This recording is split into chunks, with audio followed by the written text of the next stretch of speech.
আমি অনেক দিন পরে লাইভে আসলাম, আর সে কারণে দেরি হয়ে গেছে দেখে আর কোনো কথা না বলে সরাসরি গল্প বলি।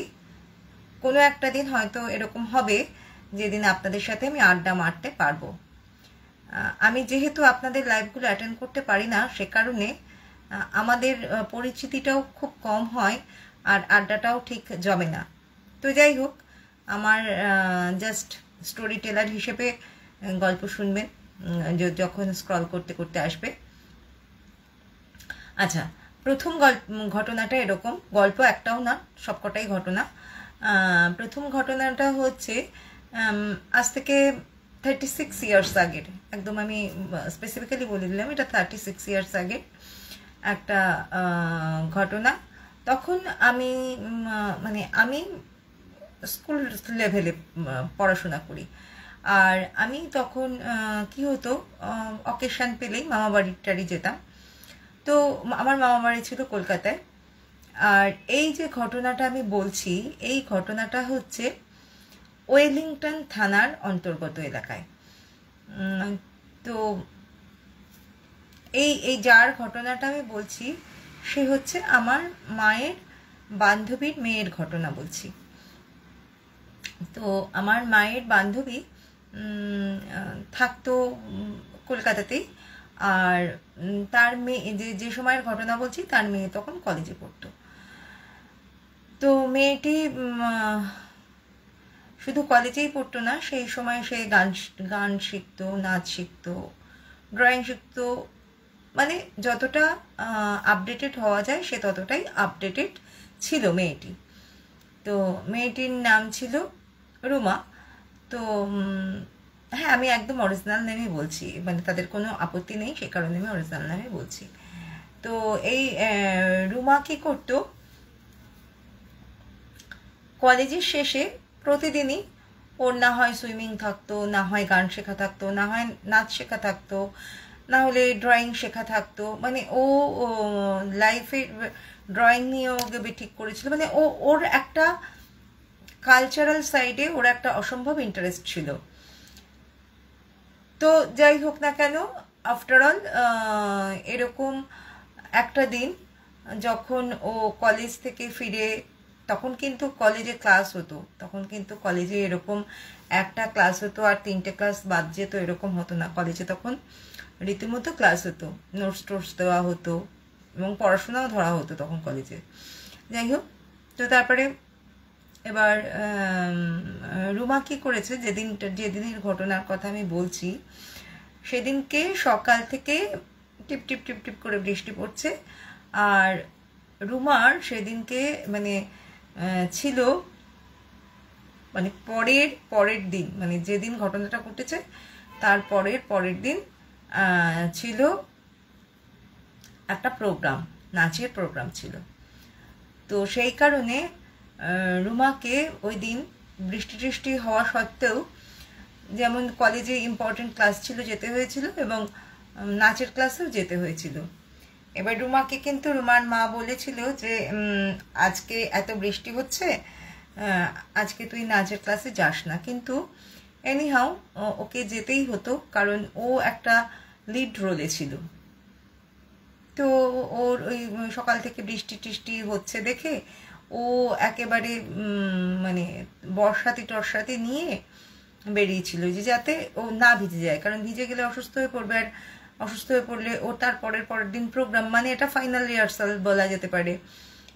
সেই কারণে ও যাতে অসুস্থ হয়ে না পড়ে, সেই কারণে ও বর্ষাতি নিয়ে ও বেরিয়েছিল। এবার কি হয়, একটা রিহার্সাল শুরু হলে এর এটা ঠিক হয় না, ওর ওটা একটুখানি সিনক্রোনাইজ হয় না, এই করতে করতে, আর ও যেহেতু লিড রোলে ছিল, সে কারণে কি হচ্ছে, ওর সাথে তো অন্যান্যদের সবার নাচ, বা তখনকার দিনে আসলে নৃত্যনাট্য যেরকম হতো সেরকম একটা কিছু ছিল। তো ওর সাথে সবার নাচ টাচগুলো পড়ছিল, ফলে ও যে ওরটা তো ঠিক মতনভাবে রিহার্সাল করেই নিয়েছে, ওর রিহার্সালের দরকারও ছিল না, কিন্তু ওর সাথে যারা আছে তারা যাতে ঠিক মতনভাবে পারফর্ম করতে পারে, সেই কারণে ওকে থাকতেই হচ্ছিল।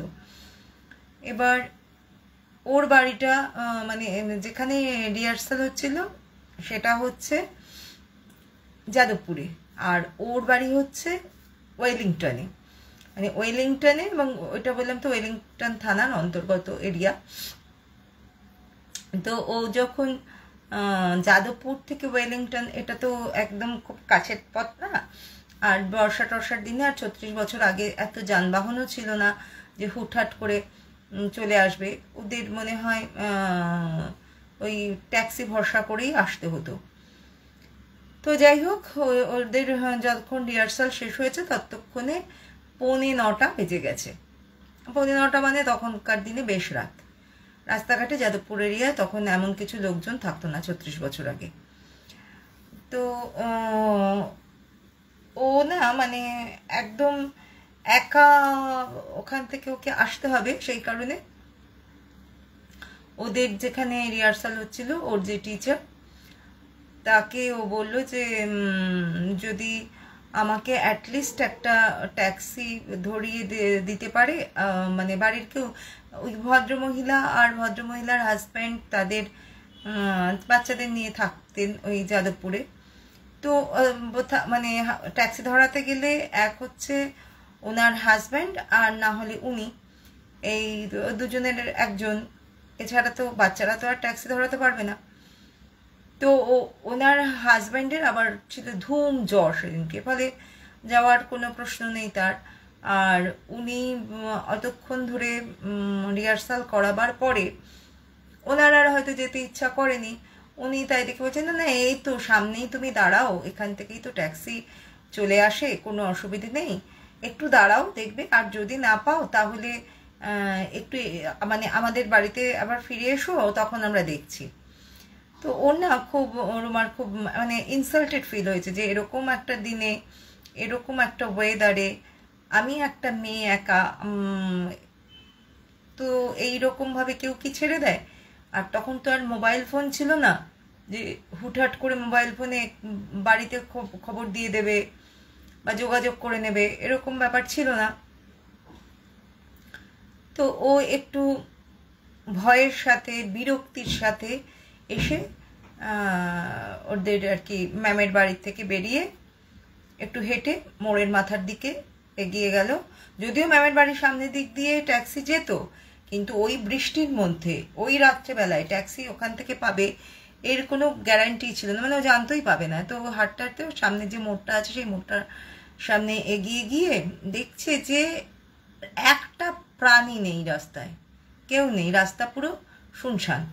আর অন্যান্য যারা এসেছিল মানে রিহার্সালে আর যারা ছিল তারা প্রায় লোকাল, মানে 5-10 মিনিটের রাস্তা তাদের বাড়ি, আর একটু দূরে যারা তাদের বাড়ির থেকে কেউ না কেউ এসে তাদেরকে নিয়ে গিয়েছে।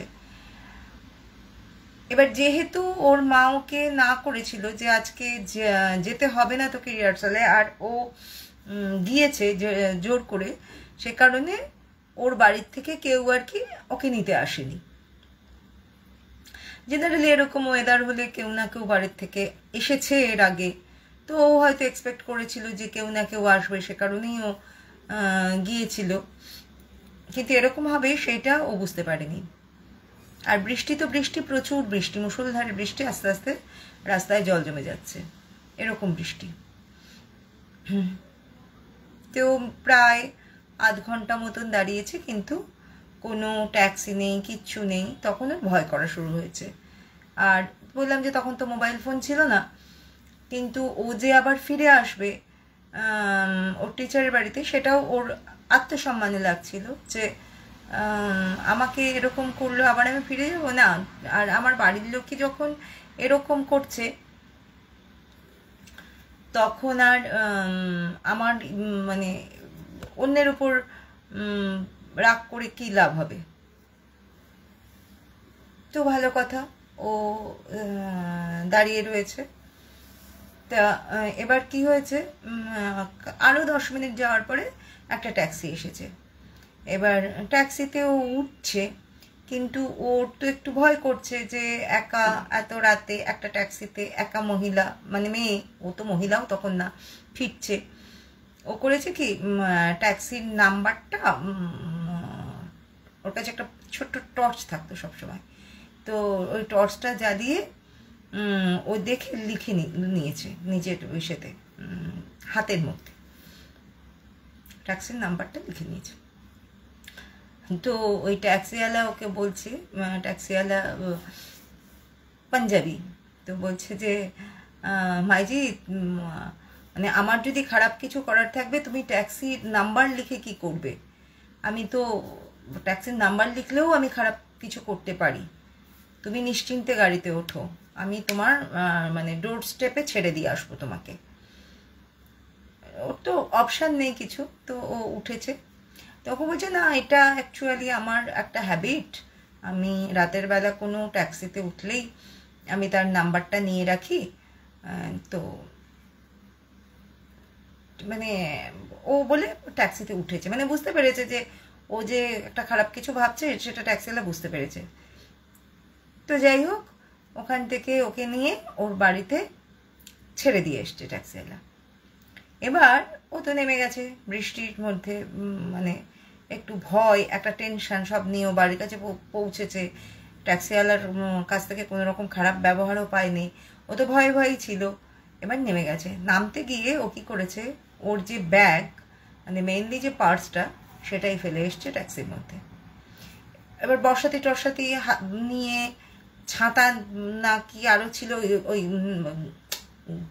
নাচের যে রিহার্সাল হয়েছে তার বইপত্র ছিল, সেই সমস্ত কিছু নিয়ে নেমে গেছে। আর পার্সটা যে ফেলে গেছে সেটা ওর মনে নেই। একটা পার্স, মানে ওর একটা কাঁধে ব্যাগ ছিল আর একটা পার্স ছিল। এবার সে পার্সটা কোনোভাবে ও হয়তো বের করেছিল কিছুর জন্য, বা টর্চটা ঢোকাবে থেকে, টর্চটা একটা পেন্সিল টর্চ থাকতো, সেটা ওর পার্সেই থাকতো।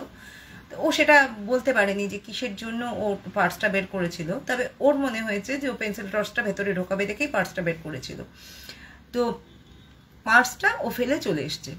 আবার পার্সের মধ্যে টাকা পয়সা তো থাকার যা ছিলই, এবং ওর মানে কি করেছিল, ওই যে রাস্তায় বেরিয়েছে দেখে ওর গায়ে যে সোনার যা যা ছিল, আই মিন গলার একটা সরু চেন ছিল, কানে দুল ছিল, হাতে আংটি ছিল, সেগুলো সমস্ত ওই পার্সের মধ্যে ভরে নিয়েছিল। মানে ওর ভয় করছিল দেখে ওইগুলো আর কি ভরে নিয়েছিল। এগুলো টিচারের বাড়ি থেকেই ভরেছিল, বর্ষা রাত্রেও যাবে, আবার ওইগুলো দেখে না কেউ ওকে অ্যাটাক করতে আসে।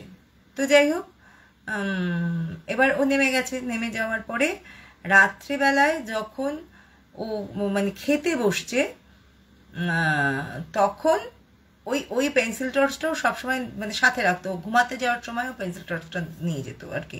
ঘুমাতে তো ওই সব রেডি করার সময় পেন্সিল টর্চটা খুঁজতে গিয়ে দেখছে পার্সটা নেই। এইবারও কি করবে, ও তো টেনশন হয়ে গেছে যে ওর পার্স, ওর মধ্যে ওর কলেজের আইডেন্টিটি কার্ড থেকে শুরু করে অন্যান্য প্রয়োজনীয় কাগজপত্র সমস্ত কিছু ছিল, একটা ব্যাংকের পাসবুক ছিল, কলেজের আরও কিছু ডকুমেন্টস ছিল, আর সব থেকে বড় কথা অতগুলো সোনার জিনিস রয়েছে। তো ও আর মানে বাড়িতে রাত্রেবেলা কিছু বলেনি। পরদিন সকালবেলা ও ওর বাবাকে বলেছে যে বাপি, আমি এরকম পার্সটা কালকে ট্যাক্সিতে ফেলে এসেছিলাম, ট্যাক্সির নাম্বার আমার কাছে আছে কিন্তু আমি ট্যাক্সিতে ফেলে এসেছি। তো ওর বাবা বলেছে তাহলে আর কি করার আছে, ট্যাক্সির নাম্বার আছে, থানায় ডায়েরি করা ছাড়া আর কোনো উপায় নেই, আর ওই পাওয়ার আশা তুমি ছেড়ে দাও, ওই জিনিস পাওয়ার আশা তুমি ছেড়ে দাও। তো ও মানে ও জানে যে ওই জিনিসও পাবে না। এবং এটা যেদিনের ঘটনা বলছি তার পরের দিন কিন্তু মানে এবার পরের দিন হয়ে গেছে, তার মানে তার পরের দিন ওর প্রোগ্রাম। এবার এই টেনশান একটা কাজ করছে, মা বকা দিচ্ছে, বলেছিলাম তোকে যাস না, গেলি, এত বিপদের মধ্যে পড়লি, ফিরতে হলো ওইভাবে, তারপর পার্সটাও খুইয়ে আসলি, এ ধরনের কথাবার্তা বলছে।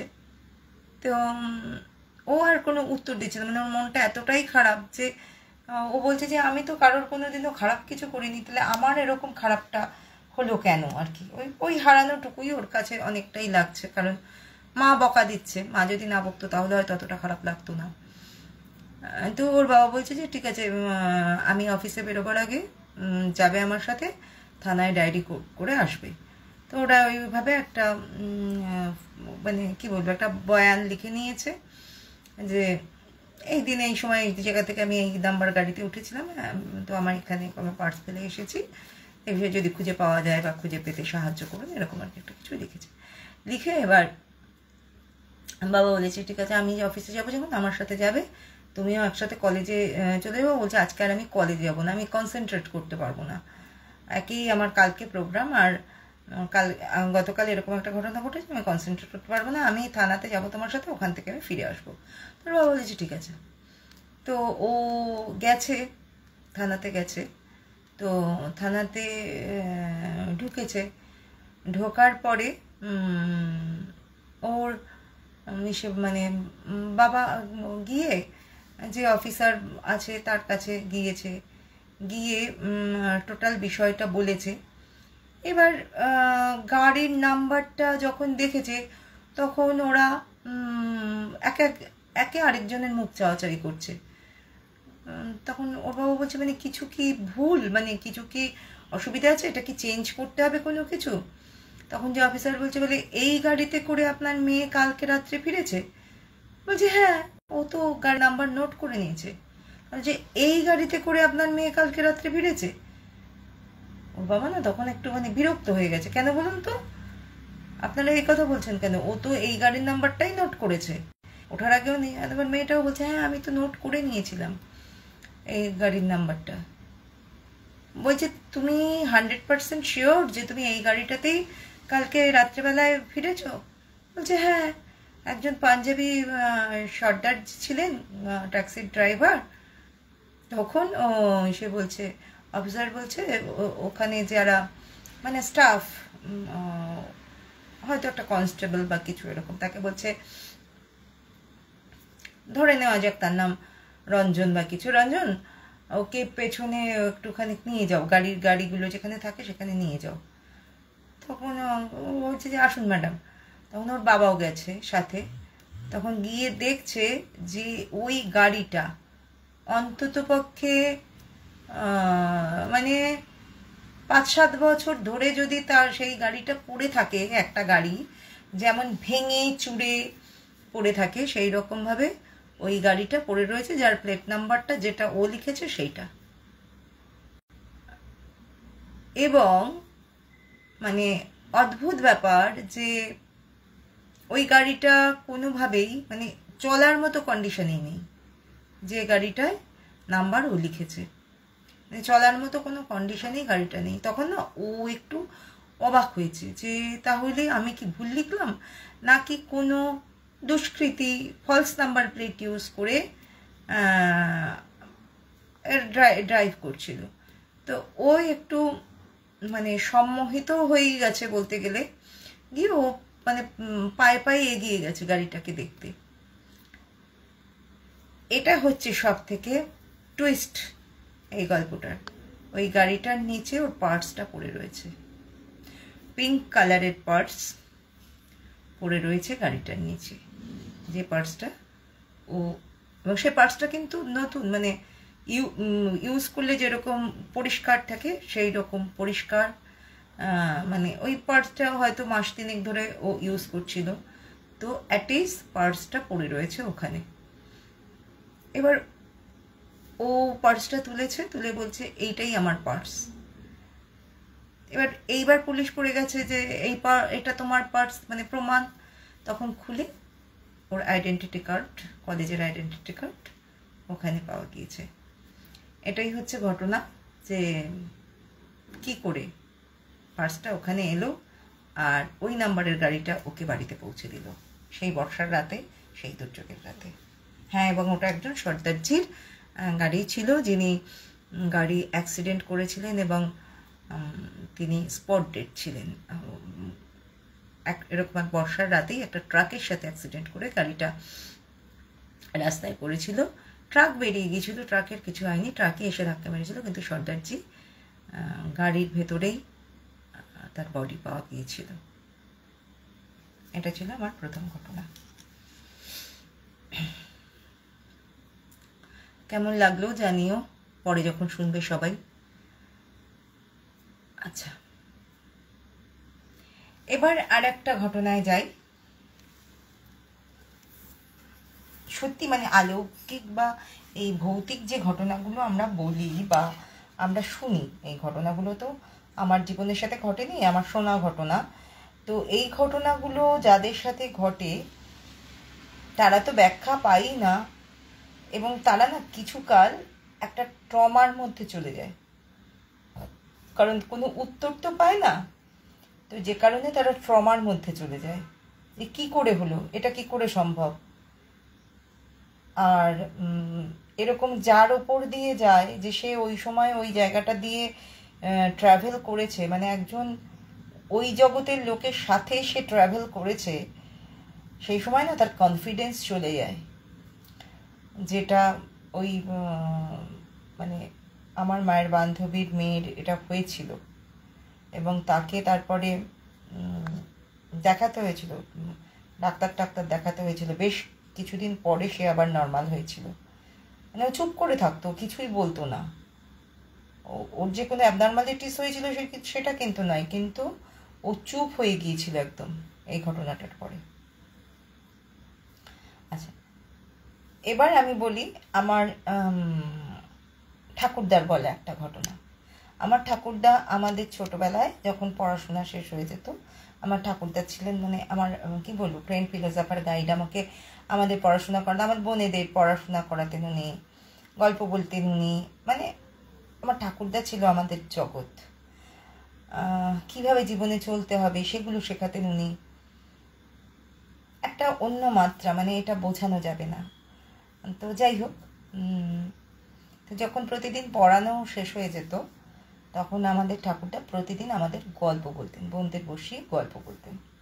এবং এটাই ছিল যে ঠাকুরদা গল্প বলবে, তাই দেখে আমরা তাড়াতাড়ি করে পড়াশোনাটা শেষ করে নিতাম, পড়াশোনাটা ঠিকঠাকভাবে করে নিতাম। জানতাম যে ঠিকঠাক করে পড়াশোনা করতে পারলে একটা সুন্দর গল্প বা একটা সুন্দর ঘটনা আমরা জানতে পারবো। আর আমার ঠাকুরদা যে সমস্ত ঘটনাগুলো বলতেন ম্যাক্সিমামই বাংলাদেশের, কারণ উনি যখন বাংলাদেশে ছিলেন সেই সময়কার যে ঘটনাগুলো, সেগুলোই আমাদের গল্প আকারে বলতেন। তো সেরকমই একটা ঘটনার কথা আমি বলছি আজকে।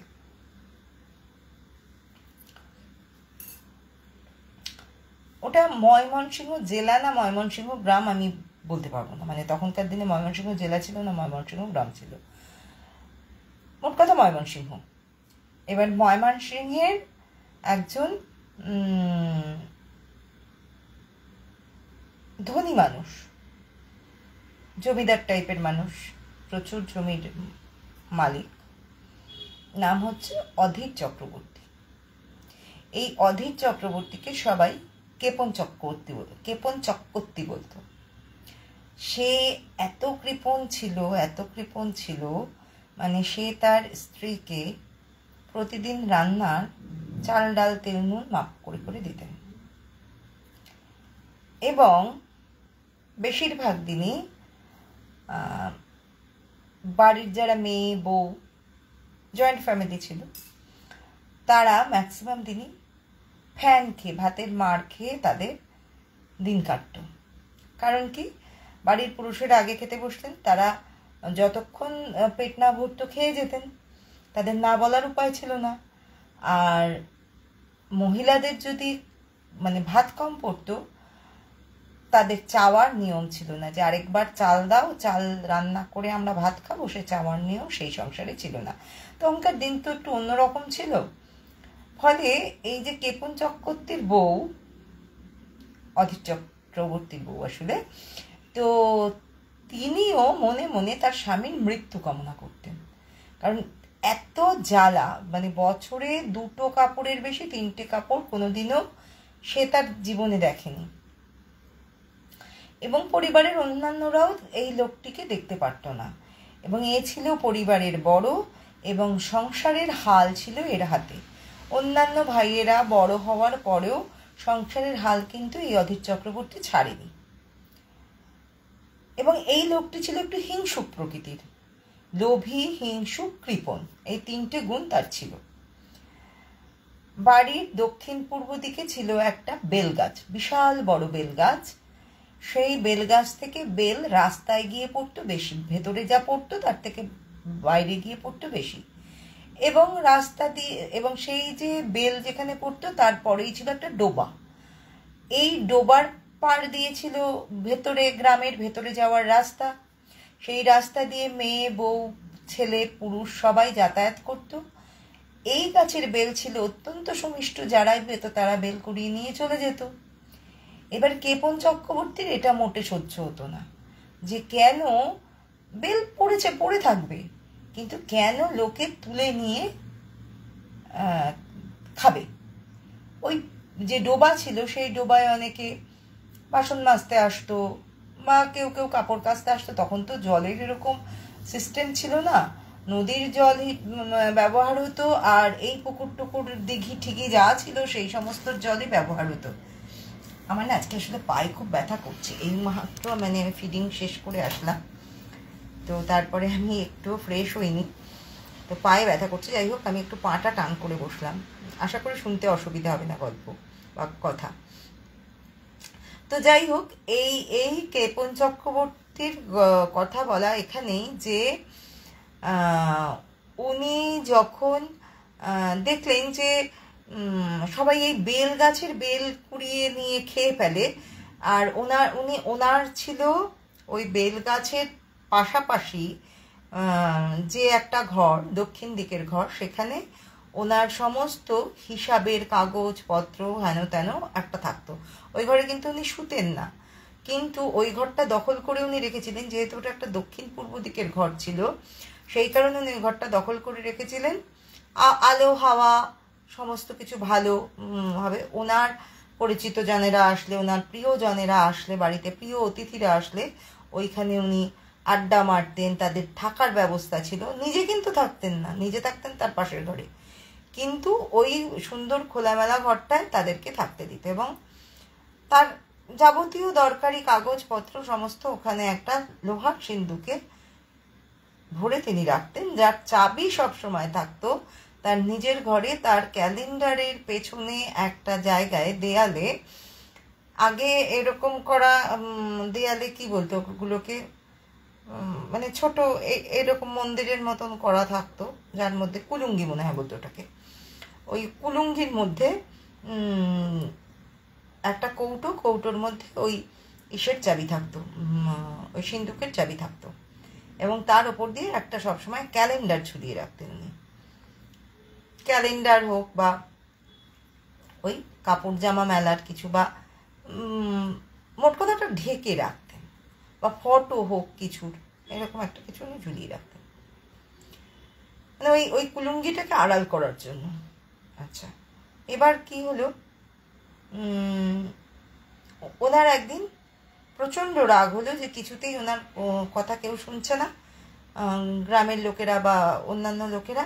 উনি কী করলেন, ওই বেল গাছটা দিলেন কেটে, লোকটোক ডেকে ওই ফলন্ত বেল গাছটা দিলেন কেটে। বাড়ি সকলে না করলো, আরে তুমি তো অত বেল খাবে না, বেল তুমি বিক্রিও করবে না। তখনকার দিনে বাংলাদেশে বেল টেলও তো বিক্রি হতো না, মানুষের বাড়িতেই এত খাবার ছিল বা গাছ ছিল, ফল গাছ, যে ওকে দিত, তখন অত বিক্রি বাট্টার মতন ব্যাপার ছিল না।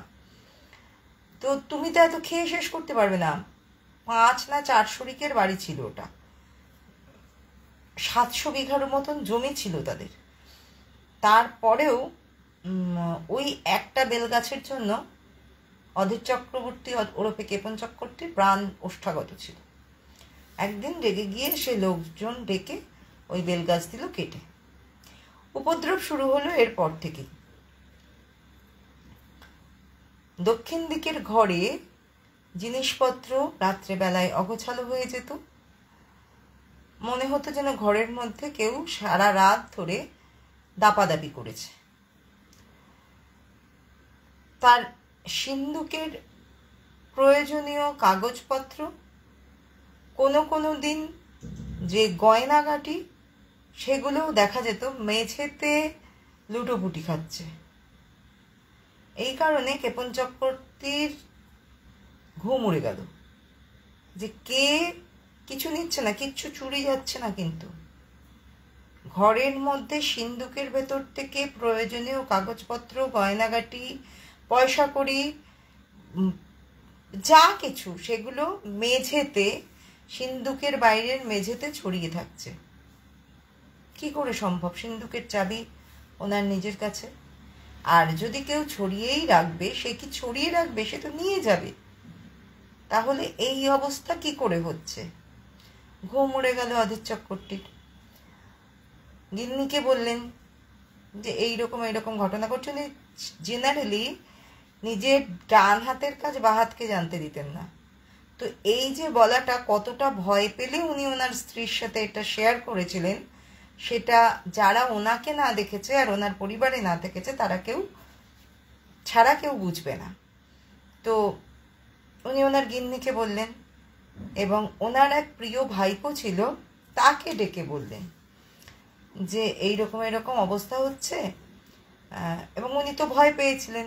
ভয় পাওয়ার পরে উনি ওনার ওই ভাইপোকে ডেকে বললেন যে হরে, তার নাম ছিল হরেন মনে হয়, তো তাকে বলে হরে হরে বলে ডাকতো, হরে এই ঘরে তুই এক রাত একটু শুয়ে দেখ তো কে এই ধরনের কাজকর্ম করে। হরে ছিল একটু ডেসপারেট গোছের। হরে বললো ঠিক আছে কাকা, আমি শোবো, কোনো ব্যাপার নেই। কাকা বা জ্যাঠা যাই হোক, আমি শোবো, কোনো ব্যাপার নেই। হরের মা তো হরেকে কিছুতেই ওখানে শুতে দেবে না, কারণ এই ঘটনা তখন মুখে মুখে একটু চাউর হয়ে গেছে যে ভূত প্রেত দত্তিদানো কার কি কাজ কেউ তো জানে না। চোর ডাকাতের কাজও হতে পারে, তবে চোর ডাকাত নয় এটা লোকে বেশিরভাগই বিশ্বাস করেছিল, কারণ চোর ডাকাত হলে জিনিসপত্র ফেলে রেখে যাবে না, সে নিয়ে যাবে। তো কোন অপদেবতা এই কাজ করছে? কারণ কেপন চক্রবর্তীর তো গুণের শেষ নেই, কার সাথে কি কখন করেছে। আর সেরকম লোক বহুজন মরেছে, এমনকি এরকমও হয়েছে কেপন চক্রবর্তী লোককে সুদে টাকা দিয়েছে, সেই লোক মরে গেছে, কিন্তু সেই টাকা যেহেতু সে ফেরত পায়নি, সে কারণে সে যা বন্ধক রেখেছে সেও তা দেয়নি নিয়ম মতন ভাবে। তো এরকমও বহু গয়নাগাটি তার কাছে বন্ধক থাকতো এবং সেগুলো ওই সিন্ধুকে থাকতো। সেরকম কোনো আত্মা বা অশরীরী এসে কেপন চক্রবর্তীর উপর প্রতিশোধ নেওয়ার জন্য এগুলো করছে কিনা সেটা তো কেউ জানে না। ফলে মায়ের ছেলেকে মা ওই রকম ঘরে শুতে দেবে সেটা তো আশা করা যায় না। তো যাই হোক, তার মা অনেকবার বারণ করা সত্ত্বেও সেই ঘরে গিয়ে শুয়েছে। তার কাকা, প্রিয় কাকা, মানে কাকার সে খুব ন্যাওটা ছিল, তো কাকা বলেছে তাই সে গিয়ে শুয়েছে সেই ঘরে। রাত্রি প্রায় যখন 2টো বাজে তখন সে দরজা ঠেলে, মানে দরজার মধ্যে দুম দুম দুম দুম, আর কেপন চক্রবর্তী কি করতো, ওই দরজাটাকে বাইরে থেকে লক করে দিত, কারণ যেহেতু তার ধন সম্পত্তি বা যাবতীয় কিছু ওই ঘরে থাকতো, সেই কারণে সে কখনোই নিশ্চিন্ত থাকতো না ওই ঘরের দরজা খুলে রাখতে। এবার তার ভাই হরে যেদিন ওই ঘরে শুয়েছে সেদিনও সে কি করেছে, হরে ভেতরে রয়েছে, হরে যদি কিছু চুরি করে তাতে যাতে সে হাতে নাতে ধরতে পারে, সেই কারণে বাইরে থেকে সে লক করে দিয়েছে, তালা মেরে দিয়েছে, পেল্লাই তালা। এবার রাত্রি 2টোর সময় হরে দরজা ধাক্কাচ্ছে ধপাস ধপাস ধপাস ধপাস করে, কারণ হরে ঘরের মধ্যে দেখেছে যে ঘরের ভেতরে একজন লম্বা মতন ছায়া ঘুরে বেড়াচ্ছে এবং সে অনায়াসে সিন্ধুকের হাতল খুলে ফেলছে, হাতল ঘুরিয়ে হাতল খুলে ফেলছে। আগেকার সিন্ধুকে এরকম একটা চাবির মতন থাকতো, যেটা এরকম করে প্যাঁচ দিয়ে দিয়ে খুলে ফেলতে হতো এবং সেটা চাবি দিয়ে তারপরে খুলতে হতো। কিন্তু হরে দেখতে পাচ্ছে হরের ঘরে একটা প্রদীপ টাইপের জ্বালানো ছিল, মানে ওগুলোকে মানে কুপি বলে, ছোট ছোট, ওগুলো কেরোসিনে ভর্তি করে জ্বালানো ছিল। তো তার সেই আলোতেই হরে দেখেছে যে ঘরের মধ্যে সারা ঘরময় কে পায়চারি করছে আর গিয়ে গিয়ে ওই সিন্ধুকে মোচড় দিচ্ছে, খুলছে আর জিনিসপত্র বের করে আনছে, এনে মেঝের ওপর ছড়াচ্ছে। তাকে দেখাও যাচ্ছে না, কিছুই না, কিন্তু জিনিসপত্র একটা ছায়া ছায়া মূর্তি দেখা যাচ্ছে আর ওই রকম করে ছড়িয়ে দিচ্ছে। এই দেখে তো হরের মানে অত সাহস, তাতে হরের প্রাণ বেরিয়ে যাওয়ার অবস্থা। সে দরজা ধাক্কাচ্ছে, জানলা ধাক্কাচ্ছে, কিন্তু সব বাইরে থেকে আটকানো, মানে দরজা জানলাগুলো ভেতর থেকে আটকানোর সিস্টেম ছিল না, সব বাইরে থেকে আটকানোর সিস্টেম ছিল এবং অলরেডি সমস্ত কিছু বাইরে থেকে আটকানো রয়েছে। এবং সেটা সম্ভবত শীতকাল ছিল দেখে জানলা দরজা আটকে রাখার বিষয় ছিল, খুলে রাখার বিষয় ছিল না, সেই কারণেই বাইরে থেকে আটকানো, নাহলে তো জানলা অন্তত পক্ষে খোলা থাকতো আশা করা যায়। তো যা একটা জানলা খোলা ছিল সেটা হচ্ছে ওই পুকুরের দিকের একটা জানলা, তো সে ঘরে তখন ওই জানলা দিয়েই তারস্বরে কাকা গো বাঁচাও গো বলে চিৎকার চেঁচামেচি শুরু করেছে। এবার সেই চিৎকার শুনেছে গিয়ে দুটো বাড়ি পরে একজন থাকতো, সে হচ্ছে একটু রাত জাগতো, মানে সে তার রাত্রে ঘুম হতো না, সেরকম একজন কেউ মানে বয়োজ্যেষ্ঠ লোক, তিনি শুনেছেন। শুনে মানে সে বুঝতে পেরেছে যে হরে প্রচণ্ড বিপদে পড়েছে, সমানে বাঁচাও গো, আমাকে মেরে ফেলবে এরকম করে চিৎকার করছে। কিন্তু সেই ছায়ামূর্তি কিন্তু পরবর্তীতে হরে বেরিয়ে বলেছে যে তার দিকেও যায়নি, তার দিকে তাকায়ও নি, কিছুই করেনি। তো সে ছুটে এসে ওদের বাড়ির লোকদের, আর এই অধীর চক্রবর্তীর বাড়ি ছিল 3 তলা, তখনকার দিনে 3 তলা বাড়ি ছিল, আর এইটা ছিল সেই 3 তলার ঘর আর কি। আর 1 তলার ঘরে এসে সেই লোক চিৎকার চেঁচামেচি করে লোক ডেকেছে, তারা রাত্রের ঘুম থেকে উঠে তারা আবার অধীর চক্রবর্তীকে তুলে নিয়ে ওইখানে যতক্ষণে গেছে ততক্ষণে হরে অজ্ঞান হয়ে ঘরের মধ্যে পড়ে রয়েছে, মানে ফিট লেগে পড়ে যাওয়া যেরকম হয়, অজ্ঞান হয়ে পড়ে রয়েছে সেভাবে ভয়ের চোটে। এবং ঘরের মধ্যে যখন সবাই গিয়ে ঢুকেছে, প্রথমে তো অধীর চক্রবর্তী কাউকে ঘরে ঢুকতেই দেবে না, কিন্তু নিজে ভয়ের চোটে, যেহেতু একটা এরকম ঘটনা সে শুনছে যে তার ভাইপো নাকি বাঁচাও গো, মেরে ফেললো গো, এগুলো বলেছে, লোকে বলে যে অধীর চক্রবর্তী ঠিকই শুনেছিল ওই চিৎকার, কারণ পাশের ঘর থেকে সে শুনতে পেল না, আর 2 বাড়ি পর থেকে অন্য লোক ছুটে এসে শুনতে পেল, এমন কিন্তু নয়।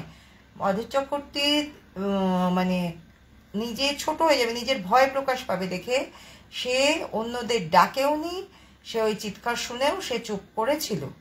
অন্যরাও এত সাহসী ছিল না যে অধীর চক্রবর্তীকে বলবে যে ওই দরজা খোলো, এরকম চিৎকার চেঁচামেচি করছে।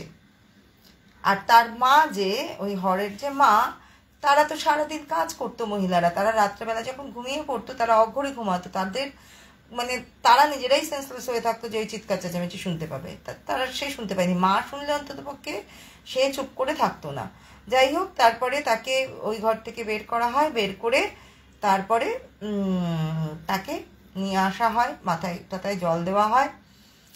এবার কি হয় সেই সময়, এবার হরের মা মানে খুবই রেগে গিয়ে বলছে যে না, এখানে গুণী এনে গোনাতেই হবে, আমার ছেলের ওপর দিয়ে এত বড় ঝড় গেছে, ওর যে কোনো হাওয়া বাতাস লেগে নেই, কী করে বুঝবো, গুণী এনে গোনাতেই হবে। এইবার বাড়িতে অধীর চক্রবর্তী তো মানে কিপ্টে, ও তো পয়সা দেবেই না কোনো কিছুতে।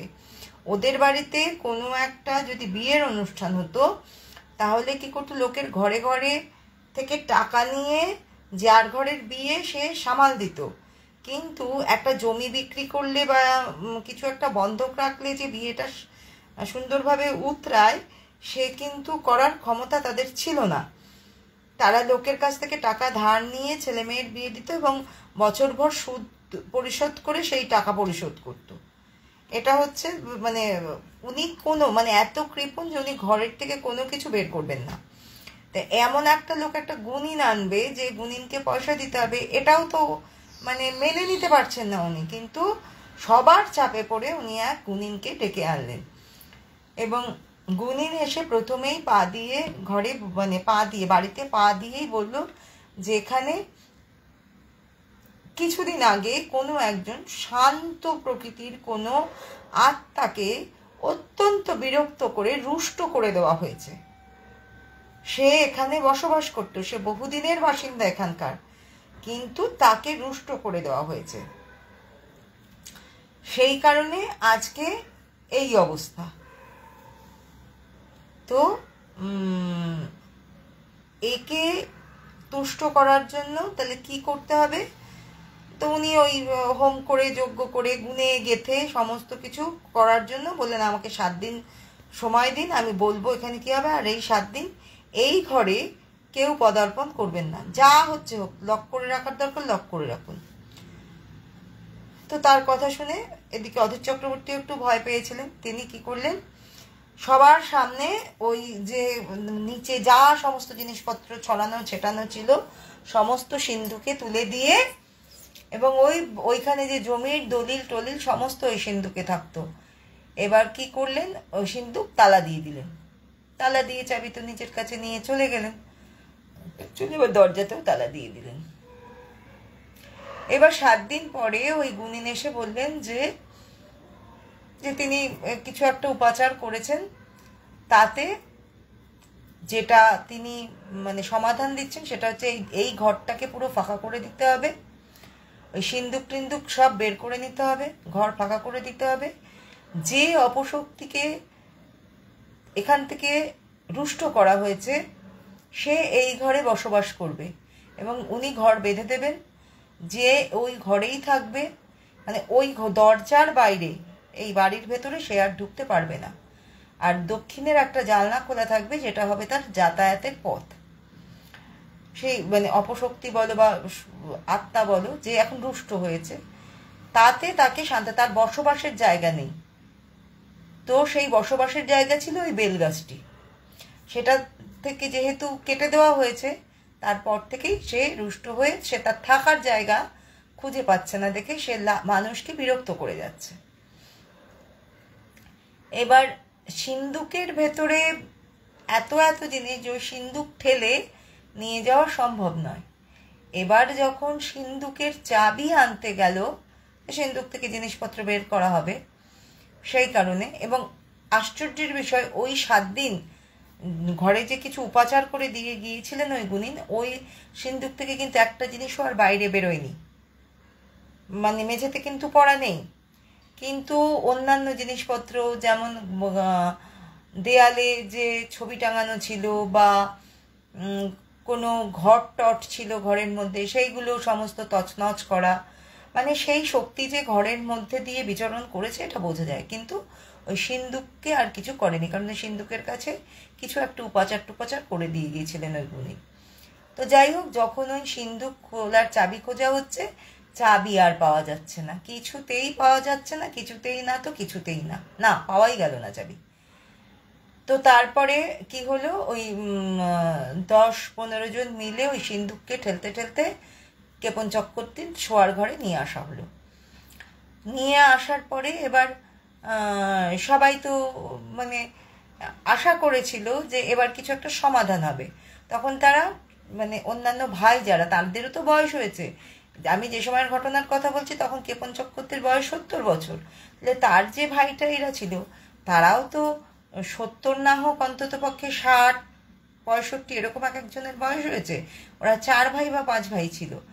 তো তারা এবার তাদের ছেলে মেয়েরাও তখন বড় হয়ে গেছে, তখন তারা বলছে যে না এবার আর এরকম চলবে না, মানে এই মন মানিয়ে আর চলবে না, এবার জমি জায়গা ভাগ করে দিতে হবে। তা বলছে জমি জায়গা যে ভাগ করে দেব, আমার জমি জায়গার দলিলই তো আমি বের করতে পারছি না। আর এ সিন্ধুক এমনই পেল্লায় সিন্ধুক, ও সিন্ধুক সহজে ভেঙে ফেলার নয়, হয় ওই সিন্ধুক ভাঙতে গেলে কামানের গোলা লাগতে পারে এমন অবস্থা, মানে এত ভারী সিন্ধুক ছিল। 10-15 জন না 150 জন মিলে ওই সিন্ধুক ঠেলে এনেছিল, সেটা হচ্ছে প্রশ্নের ব্যাপার। তো যাই হোক, সিন্ধুকের চাবি টাবি আর খুঁজে পাওয়া যাচ্ছে না। তো তখন আবার ওই গুণিনকে অনুরোধ করা হলো যে গুনে দেখতে যে ওই সিন্ধুকের চাবি কোথায় আছে।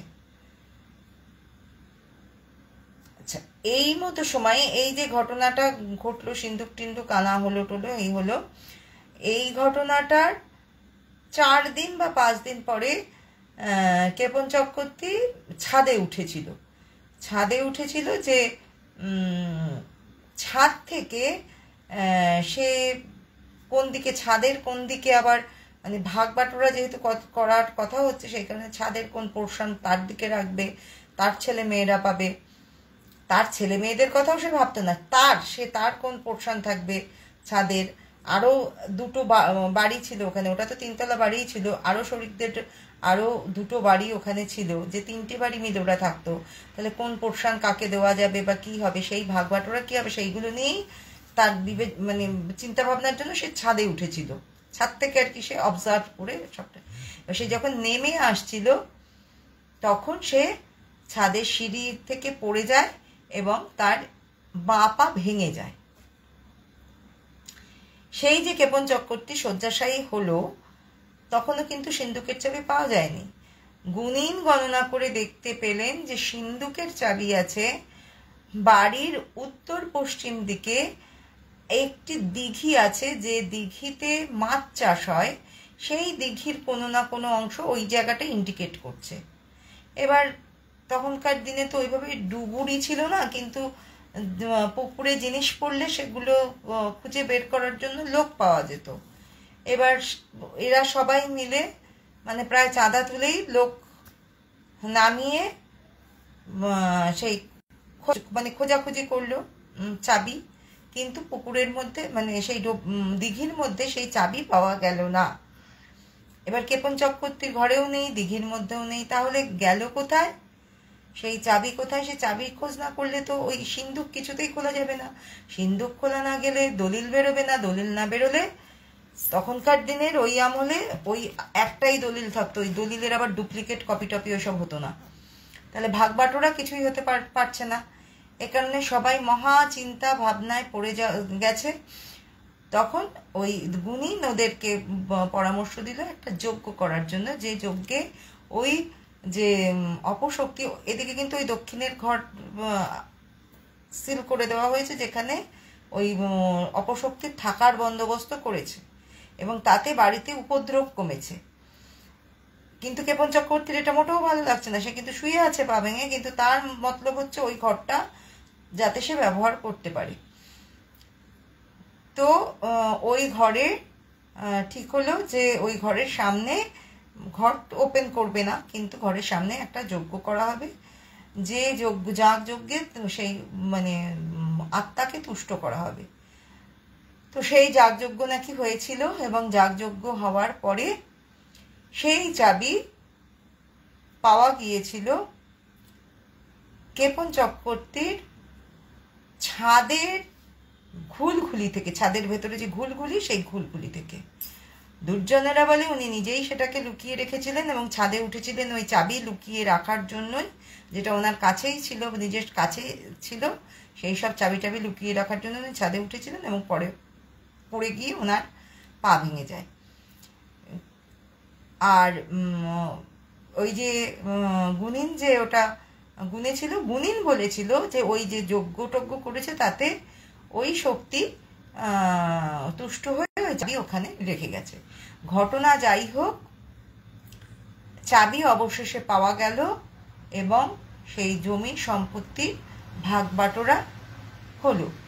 কিন্তু ওই যে বাড়িটা, সেই বাড়িটার কিন্তু ওই 3 তলার যে ঘর, দক্ষিণের ঘর, এই জেনারেশনের মানে ক্ষেপণ চক্রবর্তী মারা গেছে, তার ছেলে মারা গেছে, তারপরের জেনারেশনের মানে ওনার নাতি, মানে একটু হয় না বিজ্ঞান মনস্ক মানুষ, তো তিনি বিশ্বাস না করে ওই ঘর একবার খুলেছিলেন।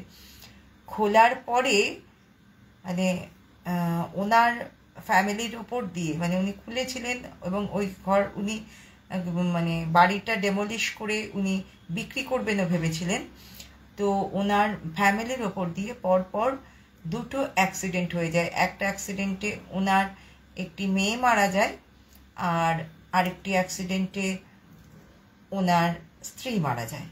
দুটোই ছিল ভয়াবহ অ্যাক্সিডেন্ট, এবং এটা হয়েছিল ওই দরজা খুলে উনি ওই ঘরে রং করাতে গিয়েছিলেন। তারপরে তো আবারও ওই ঘরকে লক করে দেওয়া হয়, এবং তখন তো ওই গুণিনার বেঁচে ছিল না, অন্য কাউকে ডেকে এনে করে ওই ঘরটার লক করে দিয়ে দেওয়া হয়। ওই দক্ষিণের জানালা খোলা ছিল, এবং ওই বাড়িটা আলটিমেটলি কেউ আর মানে কেনেও নি, বা ওই বাড়িটা বিক্রি হয়নি, ওটা ভুতুরে বাড়ি নামেই থেকে গিয়েছিল।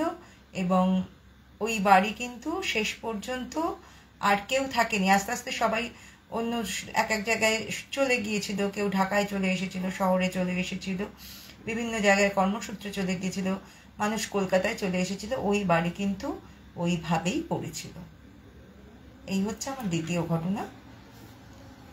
এই ঘটনাটি আমি আমার ঠাকুরদার মুখ থেকে শুনেছিলাম, যে ওই যে দক্ষিণ পূর্বের ঘরটা, এবং ওই ঘর থেকে কিন্তু মানে যারা বাইরে থেকে বহুজন রাতের বেলায় মানে যখন একটু আবছায়া আবছায়া দেখা যায়, সেই অবস্থায় কিন্তু বহুজন ওই ঘরের মধ্যে দিয়ে কাউকে হাঁটাচলা করতে দেখেছে। এমনকি বিকেলের দিকেও ওই জানলায়, ওই যে জানলাটা খোলা ছিল, সব জানলাগুলো তো বাইরে থেকে দেওয়া ব্যবস্থা ছিল, একটা জানলাই শুধু খোলা ছিল, তো ওই জানলায় কোনো একটা কাউকে দাঁড়িয়ে থাকতেও কিন্তু বাইরে থেকে লোকে দেখেছে। ওই ঘর কিন্তু তখন কোনোভাবেই খোলা হতো না, কিন্তু ওই ঘরের মধ্যে কাউকে না কাউকে, মানে কারোর উপস্থিতি বাইরের লোকেরাও দেখেছে, এবং যারা বাড়ির লোক তারাও ওই ঘরের মধ্যে দিয়ে হাঁটা চলার শব্দ পেত। এই ছিল আমার আজকের উপস্থাপনা। ধন্যবাদ সবাইকে, যারা সাথে ছিলেন বা যারা পরবর্তীতে শুনবেন, সবাইকে অসংখ্য অসংখ্য ধন্যবাদ। আবার দেখা হবে খুব দ্রুত।